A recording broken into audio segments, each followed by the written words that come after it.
In the goblin den among the group of newly born goblins, there lay a gloomy goblin who was staring blankly at the ceiling full of cobwebs right above him. Man, this is depressing. Sam thought to himself, looking at his status screen. After realizing that he had become a goblin, Sam had thoughts of committing suicide immediately. As in most of the fantasy novels he read in his previous life, goblins were described as the weakest of the weak among all the monsters. The protagonist of those novels killed goblins at the very beginning of the story just to gain basic combat experience. Goblins also had a bad reputation for capturing females from other species and impregnating them. Sam did not know if things were similar in this new world, but he considered the worst possible scenario just to keep himself mentally prepared for any outcome that might arise. Sam did not want to die the moment he stepped outside the goblin den, at the hands of all other species that held grudges against his kind. Sam released a heavy sigh and tried to think about his situation, a bit more objectively this time. What are the odds of reincarnating as a human after dying in this world? There's no way I'll take that chance. What if I reincarnate as an insect? And what if I don't get the system next time? Sam thought long and hard, but in the end, he decided against taking his own life. I need more information quickly. Sam decided to check his status screen and know more about his new self. He knew that he couldn't afford to take it easy in this world. No matter what happens, he had to get stronger if he wanted to live freely in this world. Deep down in his heart, he wanted to live a fulfilling life in this world, and he was also extremely curious about this new world which he wanted to explore and experience.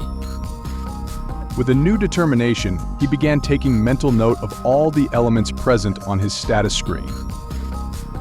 The good thing was that Sam was familiar with the things present on his status screen, as it was very similar to the status screen of the players in the RPG games of his previous life.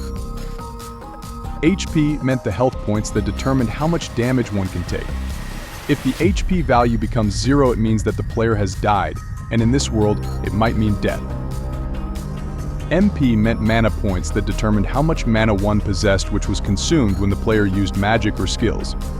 As there was MP in Sam's status screen, it also meant that this world had the concept of magic in it. This realization motivated Sam, as he always dreamed of living in a world of swords and magic that he read about in the fantasy novels of his previous life.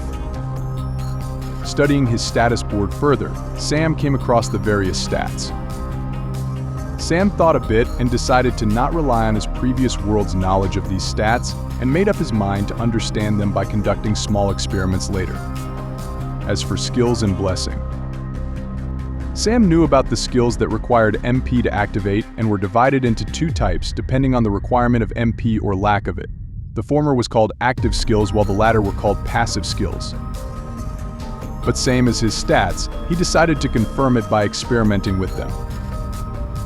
About blessings, he had no idea. He had vague guesses but nothing concrete. So, instead of dwelling on the unknown, Sam started planning his next actions, which involved trying various things to confirm his theories. Just then he noticed the entry of the same green old goblin and him carrying away goblin infants one at a time deeper into the cave. He also noticed that he was the only infant goblin left in the vicinity now. Then he saw the same old goblin reaching out to him with the same annoyed expression that he had on his face before.